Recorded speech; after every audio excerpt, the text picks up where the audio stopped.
Hi everyone, today is the day that I'm going to make my May tag for Tim Holtz's 12 tags of 2015. So this is the tag that he made. So this is the beginning of my journey and let's see where I end up. Okay, so instead of using the burlap that Tim used, I'm going to be using this piece of sticky backed denim because I've got a red, white and blue colour scheme in mind for my tag. So I'm making a base tag to stiffen the fabric slightly, even though I will be framing the tag when it's finished. And then I'm just sticking that denim to the tag, and I'm thinking about whether or not this product will fray, so I'm going to give it a go. I'm just using a matte pin just to get a hold of some of those threads, and you can see it's working quite well.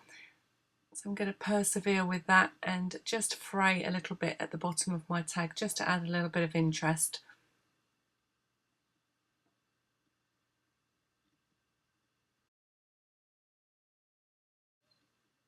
So I did try to fray the sides of my tags, but it wasn't going to play along. So instead of just taking my scissors and roughing up the edges of the tag slightly.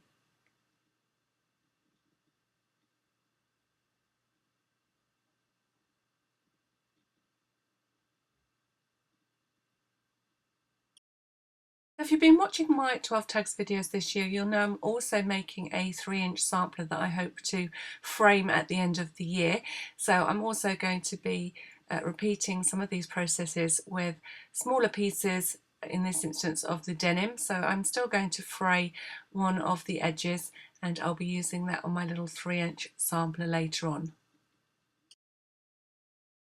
So as I said, I'm going for the red, white and blue theme. This paper is by Bo Bunny, something I've had left over from a few scrapbook pages that I've been making.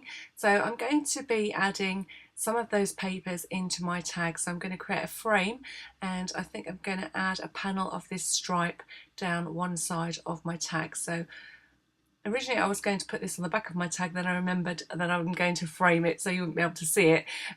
So that's worked out quite well because it's just perfect now for me to trim down a little bit and add to the side of my tag. And then I've got this piece of paper cut ready to make a frame.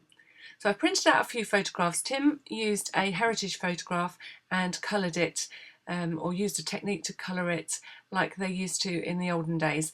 But I'm going to sort of bring my tag up to date by using a photograph of my two boys when they were a bit younger. Callum, who's the youngest in the photograph, is 16 now, so you can tell that time has passed on a little bit since this one was taken, but it's one of my favourite photographs, so I want to use it on my tag.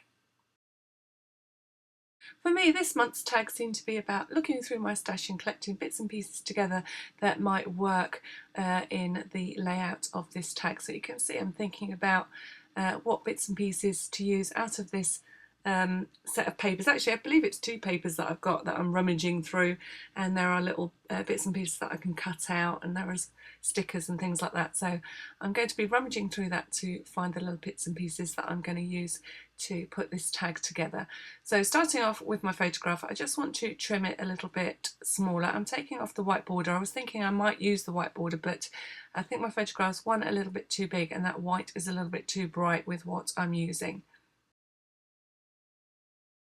So as I said before, I didn't have any actual burlap, but I found this paper which has got the look of burlap, so I'm going to be using that to frame my photographs.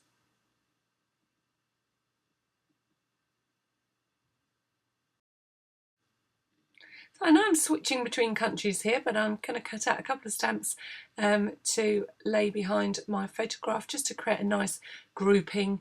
Tim used tickets and things on his, which I don't have, but these are going to work perfectly because I've found a Union Jack flag and I've got a blue American postage stamp. So everything is coming together nicely, even though I'm flitting about from one country to the other, just like that. So at this stage I'm just playing. You can see I've got a rather big arrow here compared to the one that Tim used on his tag. That's just because that's all I've got left in my little collection of arrows, so that's on my shopping list. And I'm going to be attaching this paper strip with some strong double-sided tape. Now I always like to frame my tags, and I'm going to use this pretty a bit like a damask paper really. Just roughing up the edges with my scissors. You might have a special tool for doing this distressing, but I just use the edge of my scissors.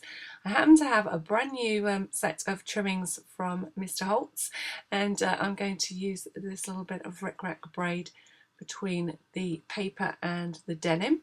Now I was thinking about tying a little bit of this braid around the arrows, but in the end I decided it's a little bit too bulky for what I'm going for, and doesn't really go with that rickrack braid. It's a little bit too close, although it looks all right there.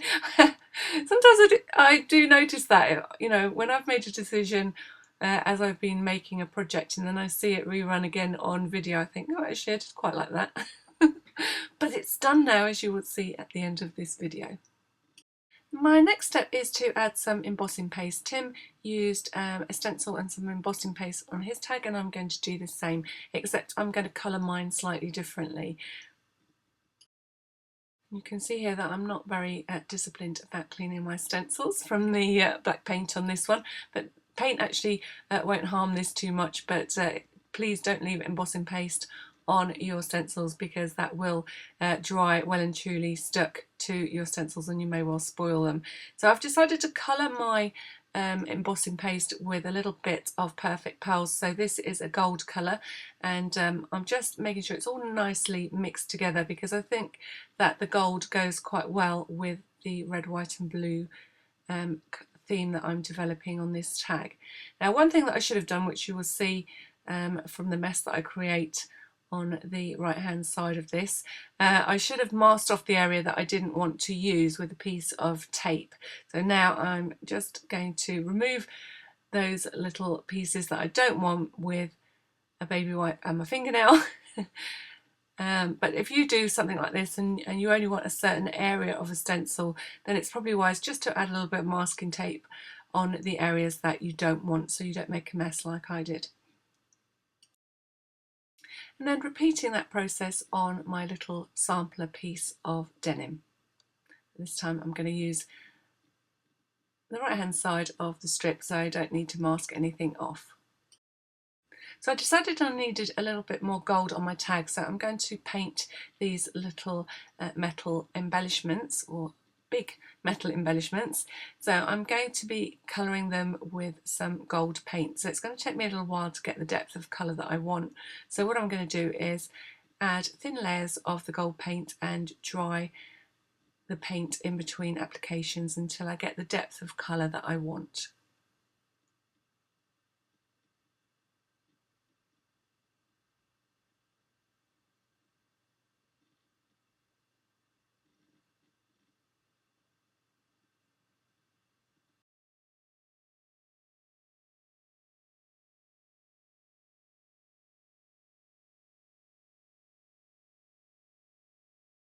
So as Tim did, I'm going to add some stitching to my tag. I'm just using a white thread and I'm going to go right the way around the outside of my tag and my sampler square. I did have a little bit of an issue with a piece of thick paste that wasn't dry, as you can see there, just going, I'm a little bit off camera there, so but you get the gist of what I'm doing. I'm just adding some stitching around each of my two denim pieces.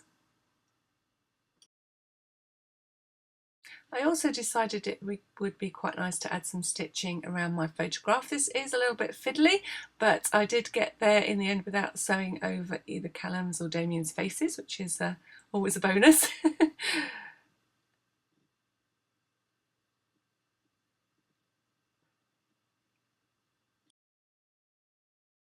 So next I'm doing all those same steps with my sampler piece. So I'm just removing a little bit of the backing paper where I've frayed the denim, and then I'm going to attach that to the side of my stripy square.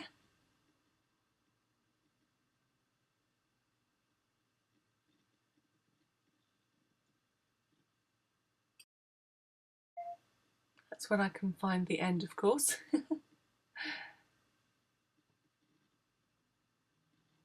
And then whizzing around that little square with my sewing machine, and next I want to work out how I'm going to treat my photograph.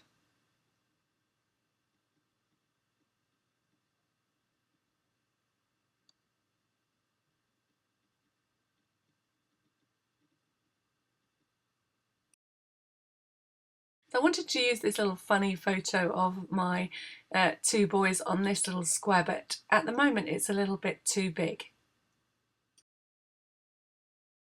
Was a little bit concerned that it was just a little bit too big for this small sampler square, so I was toying with the idea of printing it again slightly smaller, but I come up with another plan, as you will see. Next I'm going to attach my little pieces of rickrack braid with some thin, strong, double-sided tape. Now if you've got a ribbon or binding that you're using that frays quite easily, then you can always add a little bit of PVA glue to the ends of the strip, and that will stop it fraying once it's dry. So this is one of the fun parts of making a tag, is just getting your layout spot on. So, you know, with something like this, which has got a few different elements that you can group together, it's always fun working on the design. So although my little sampler square is never ever going to be exactly the same as my tag, a lot of the elements are repeated.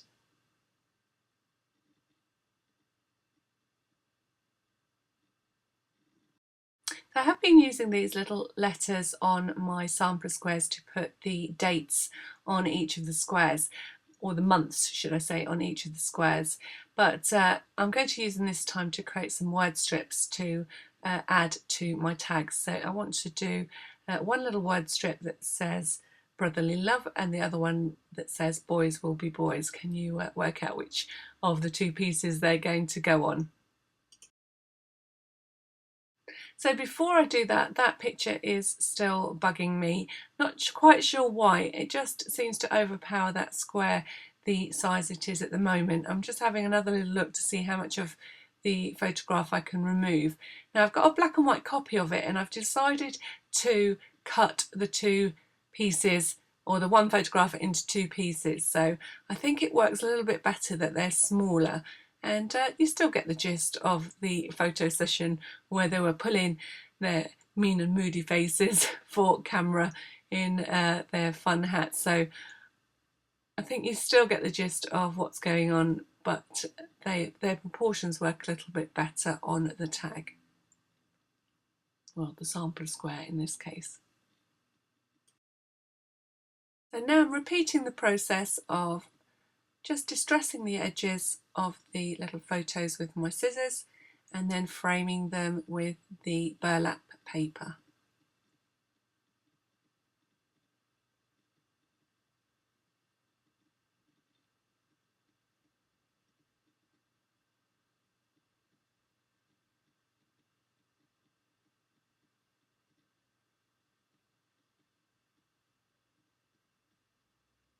And then last but not least, I'm going to run around those little photographs again with the sewing machine.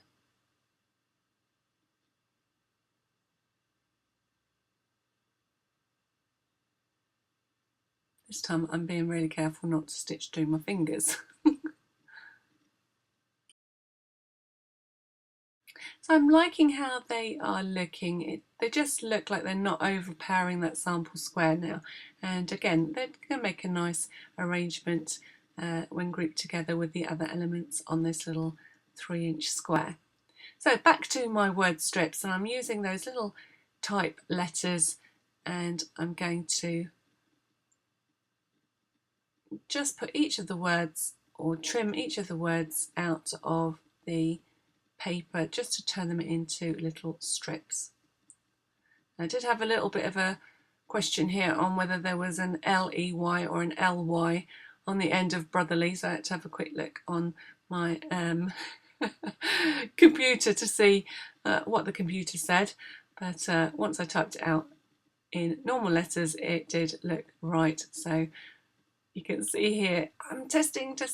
How do you spell brotherly?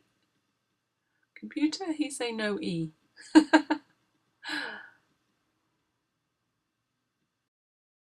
So for my next word strip, I'm going with boys will be boys, and I'm sure that I can spell that.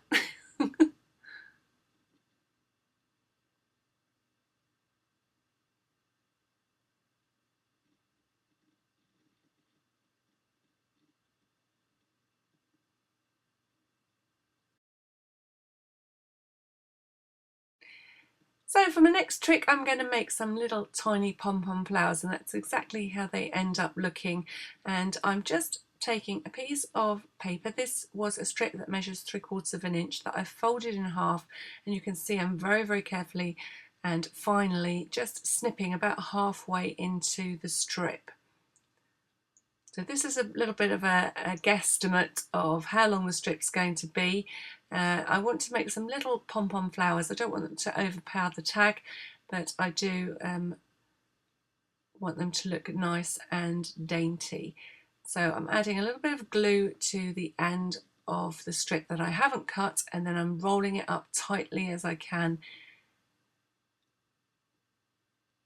And each time I'm rolling, I'm just checking the size to make sure that my flower, once it's fanned out, doesn't end up too big on my tag. So I'm thinking I'm just about there, adding a little bit of glue to secure the end, and then I'm letting them dry before I fan them out. And you can see here what I mean by they look like pom-poms or cornflowers. So because they're going to be red, white and blue, they probably do look a little bit more like cheerleaders' pom-poms when they're finished. So I've just done some red ones, and now I'm going to do some blue ones and some burlap coloured ones. So now it's time to stick things down. So I'm just using my glue and attaching my little groups of elements that I've been collecting together. So a little postage stamp, and I've got a brad that actually says my hero, which works quite well for little brother and big brother there. And I've got my little flowers which I'll attach with a glue gun at the end. So before I do that, I'm going to stick my tag to its frame. And I'm going to add some foam strips to my words so that they're raised slightly from the tag, and I'm adding the words brotherly love and a little shiny star.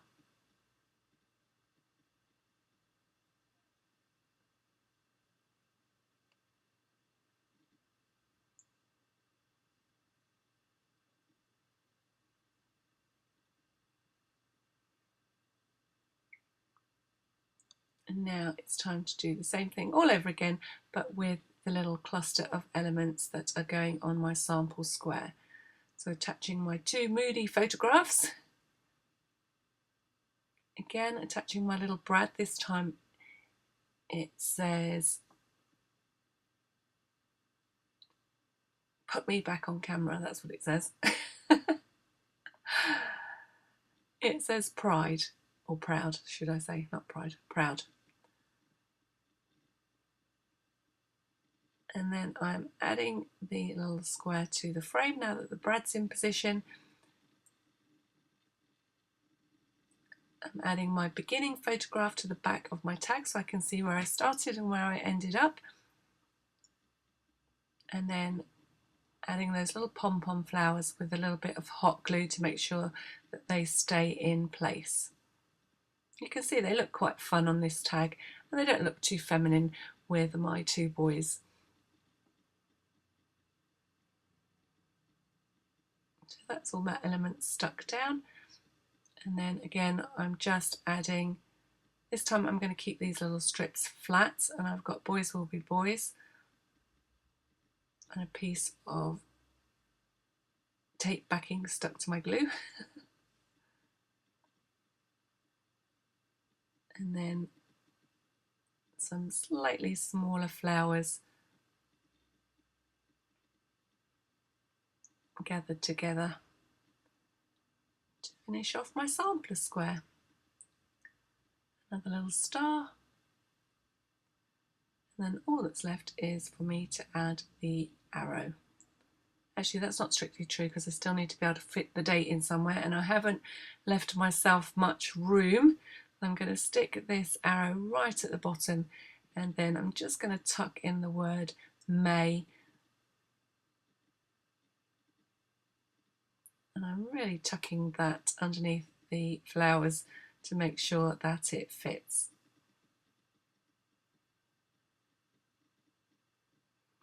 And because I'm sticking it onto fabric, I'm adding a little bit of extra glue for security, or for added security.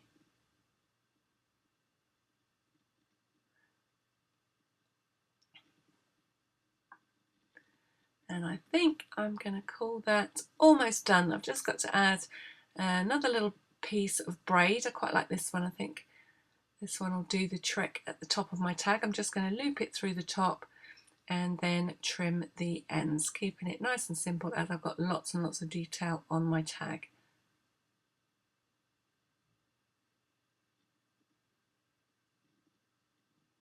So I just need one more little star, if I can find one, to finish off my tag. There we go.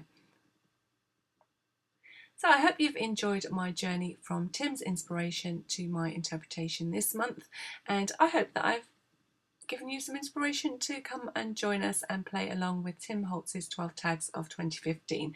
You can see here from my little samplers how different each tag has been and how many different journeys I've been inspired to make as a result of this challenge. Can't believe we're almost halfway through the year.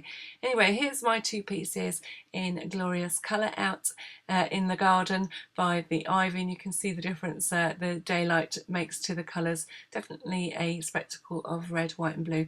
I've thoroughly enjoyed making these and I hope that you have enjoyed watching. Don't forget, as usual, if you like my videos, don't forget to hit the subscribe button, the like button and the share button, and I look forward to sharing some more creativity with you soon. Don't forget to stay tuned for the links at the end of this video, and until next time, thank you for watching.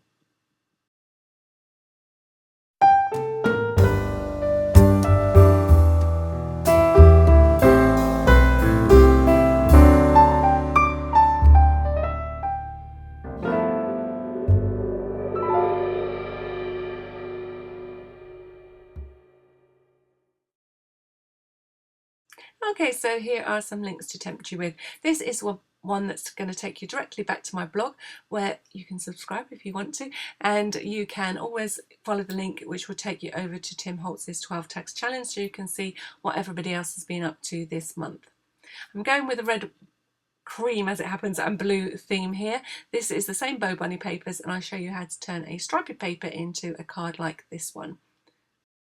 Alternatively, you could look at this tutorial which shows you how to turn a double-sided paper into a lovely frame. This one's framing a picture that we took in New York in 2010. Love those massive Christmas decorations. Not strictly red, white and blue, but almost lighter versions of these colours. So if you want to check out how I made this tag, you'll see how I made that gorgeous lacy flowery looking flag. And then last but not least, why not click on this link? It will take you to my Etsy shop where I sell online workshops for this pyramid mini in particular, which I'm going to show you this time because I've got a red, white and blue version. And you can see here I've added an extra bottom piece to the pyramid by scaling up the little drawer section which houses a mini. And the reason I did this was so that it could be taken and given as a gift to the gymnasts that we are twinned with in Chalon, and I made this to celebrate the friendship between the two gymnasiums. Obviously my son went over there and all the children signed the book, and then all the photographs went into the larger album. If you click on this link, you'll be able to find my Etsy shop and check out the workshops that I have for sale for larger projects like this one, perfect for a special keepsake.